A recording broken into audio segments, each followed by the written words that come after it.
Hi everyone, welcome back. So today we are looking at your fourth at-home lesson, and it's on the topic of algebra and specifically exponent laws. I'm going to show you your handout so you can kind of see where you are, because you're hopefully going to be following along. You are filling in your notes. So we finished page 5 during lesson 3. So lesson 4 we will be working on this page here. So we're looking at the different exponent laws, more specifically the product of powers. Product means to multiply. So when you're multiplying two powers, what is the rule for that? Then we will look at quotient of powers. Quotient means to divide. So what is the rule for division?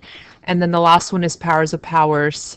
And essentially that is just looking at having two exponents. What do you do with the exponents to simplify the expression? So that's it. We're going to go up to page 7. Make sure you have that out and follow along. Fill in the blanks. If I'm speaking too fast, just pause the video so that you can get caught up. All right, so the first one is product of powers. And what we're going to do here is take a look at how do we write 2 to the exponent of 3 multiplied by 2 to the exponent of 5 in expanded form, right? So 2 to the exponent of 3 means that we're multiplying together 3 2's. So 2 times 2 times 2, and then 2 to the exponent of 5 would be 2 times 2 times 2 times 2 times 2, 5 times. And then if you're going to simplify that, you just count how many 2's you have, and all together there is 8. So a simplified version of that would be 2 to the exponent of 8. And I want you to think about where that 8 came from. So look at the original question and think about how do we get from the 3 and the 5 to the 8? What do you think the rule is? We'll do 2 more examples. The next one is 5, and there's no exponent, which means there's an exponent of 1. So there's 1 5 that's being multiplied by 7 5's. So altogether we have 8 5's. So originally we had an exponent of 1, an exponent of 7, and that gives us an 8. Let's do another one. This one is negative 4 to the exponent of 2. So we're not multiplying the negative 4 by itself twice. It's negative and then 4 times 4, right? The 2 only acts on the 4 below it, not on the negative part, because the negative is inside the bracket. So it's negative 4 times 4, and then negative 4 times 4 times 4. So altogether we have 5 4's, and there's one negative sign multiplied by another negative sign, which gives you a positive solution. So you might remember from integers, 2 negatives give us a positive when they get multiplied together. And the last example, this one here, the 3 is outside the bracket. We have negative 7 inside the bracket. So this one is a little bit different than the question above. For this one here, you're actually multiplying the negative 7 by itself 3 times. So negative 7 times negative 7 times negative 7, and then 2 more times for the second part. So altogether we have 5 negative 7's.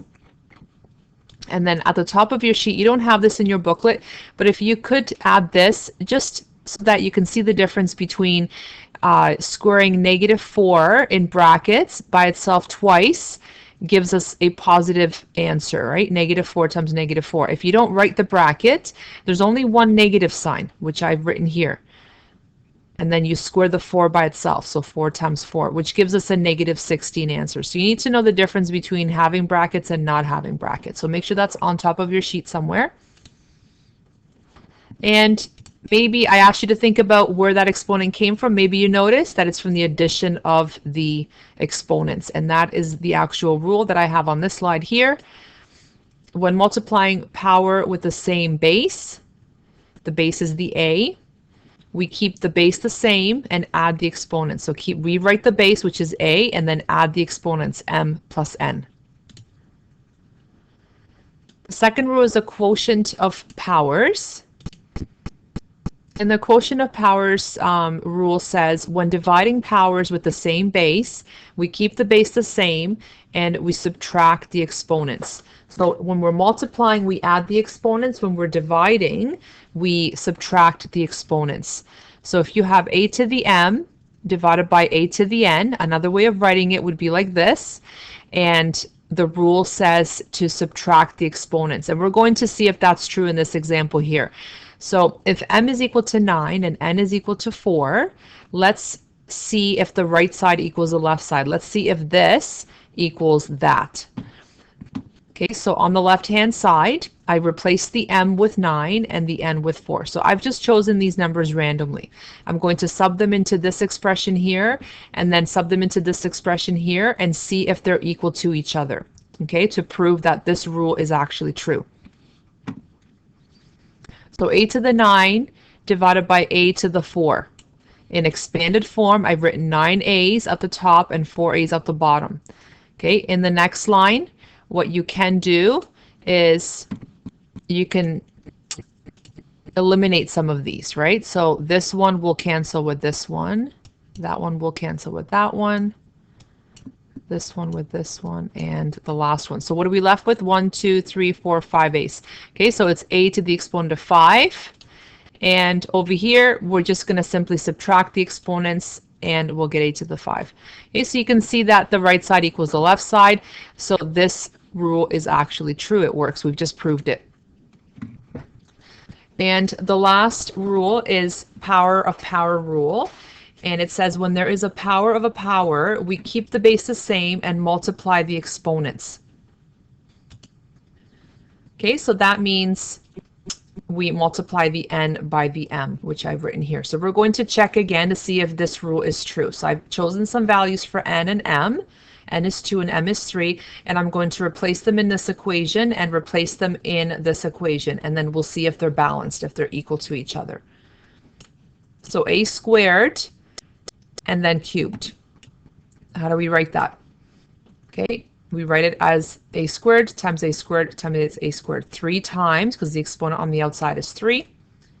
How many a's is that in total? I've broken down each of the brackets. Okay, again, a squared is just a times a. So altogether, we have a to the 6, right? We have 6 a's. And then on the right-hand side, n times n would be 2 times 3, and 2 times 3 is 6. So you can see the right side is equal to the left-hand side. Okay, so this rule is true as well. Okay, page 7, there is a few examples that we'll do. Okay, so you want to think about the actual rule here. So we have multiplication in between here, and the rule for multiplication says to add the exponents. So 7 plus 13, we're going to add that together, and that will give us 20. This is a power of a power example. 2 times 6 is 12. Division, so quotient. Right. Also, too, remember these rules only work if the bases are the same, right? This says 3 to the 9 divided by 3 to the 4. If this 3 was a 2, for example, and that was still a 3, then this rule wouldn't work, right? The bases have to be the same. The division or the quotient rule says to subtract the exponents. So 9 minus 4 is 5. Here we have negative 3 over 4 squared multiplied by negative 3 over 4 to the 7. Don't let that scare you, right? It's a negative fraction. It doesn't really matter what that base is. All you're doing is rewriting the base that's common and then using one of the rules. And this is the multiplication rule, which says to add the exponents. 2 plus 7 is 9. Okay, so you're just writing it as negative 3 over 4 to the exponent of 9. Question E, power of a power rule. 2 times 3 is 6. All right, this question here, we are going to use the power of the power rule. So the 3 will get multiplied by the 2. So the exponent on the A will be 6. But that 2 on the outside also acts on the 4. And the exponent on the 4 right now is a 1. So you also have to multiply the 1 by the 2 to have a new exponent on the 4. Okay, so this is another way of writing it, right? I just wrote a little 1 on top of the 4. And then now I'm going to use the power of the power rule. So 2 gets multiplied by the 1 to give me 2, and 2 gets multiplied by the 3 to give me the 6. And then you can go further and just work out what 4 squared is, which is 16, or you can leave it the way it is. It actually says do not evaluate, so you should just leave it as 4 squared. Next question, we've got powers of a power rule here, powers of a power rule here, and then in between we have the multiplication rule. Okay, so you're going to do the power of a power rule first, always. 4 times 2 is 8, 7 times 5 is 35. So y to the 8, y to the 35, and then in between we've got the multiplication rule, which says to add the exponents. So y to the 43. And one last one on this page. Power of a power rule twice, and then the quotient rule says to subtract. So I've multiplied my exponent. 7 times 8 is 56. 3 times 13 is 39. And now I have to subtract my exponents because of the quotient rule. So 56 minus 39 will be 17. And 3 more examples, and then the note will be finished.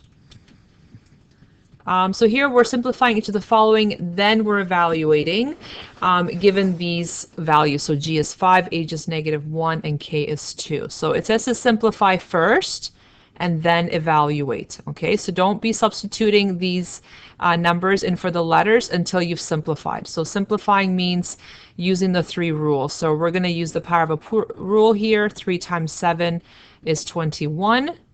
And once it's simplified, then you can replace the h with -1. So we're raising -1 to the exponent of 21, which will give us an answer of -1. If you have a -1 in a bracket and you're raising it to an odd exponent, the answer will always be negative. If this is an even exponent, the answer will always be positive. You can try that out. You can write down what -1 squared is compared to -1 cubed to see the difference. Question J. So here we have power of a power rule twice, and then we have the quotient rule. So I'm multiplying my exponents. 3 times 3 is 9, 3 times 2 is 6, and now I'm going to subtract my exponents. 9 minus 6 is 3, and now we can replace the k with 2. So plug 2 in for the k, and we'll have 2 to the exponent of 3, which is 2 times 2 times 2, which is 8. And the last one, lots happening here. We've got 2 sets of brackets here and then another one on the end. You kind of want to work your way from the inside out and always start with the powers of powers. So 11 times 2, 3 times 7. Okay, and then I also worked out the 7 times 6. So those are my powers of powers, and then I've got division and multiplication. So you could do these in several steps, or you can do it all together. Division says to subtract, and then multiplication says to add. So you could actually go right to the final answer and do 22 minus 21 is 1, and then plus 42 is 43, or you can do it in 2 different steps. So I've just showed my work in 2 different steps. Okay, to get, oh, and I just realized I made a mistake here because this has a different base. All right, so you actually can't do it all together because these are G's and that's an H. So I take that back. So you'll have to do it separately. You'll have to work this out to give you G to the 1 and then times H to the 42. So common mistake. Students do that all the time. I just made the same mistake. Trying to use the multiplication rule when the bases are not the same. So when you get to this line here, replace your G with 5 and replace your H with -1, like I did.